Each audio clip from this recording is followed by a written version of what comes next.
కలిసి ఉన్నారు.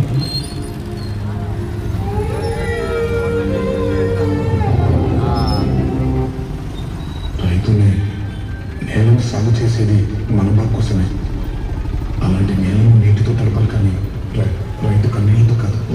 దశకాంత దశగ్రీవ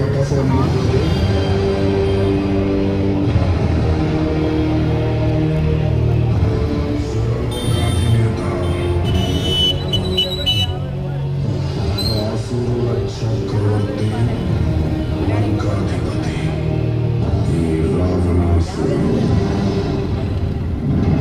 ఏ నామస్మరణ చేసిన ముల్లోకాలకు చెమటలు పట్టునో, ఏ నామము జపించిన అష్టదిక్పాలకులు అష్ట కష్టాలు పడుదురో, ఏ నామము తలచిన నరులు సురులుగా మొదగజా వణికిపోదురో, అతి పరాక్రమవంతులైన మమ్ములను తుచ్చులు నీచులు అల్పులు అధములు అయిన మా సోదరులు ఇప్పుడే మా కళాదండము చే వీరుసులు 1000 రెక్కలు కావించాలి.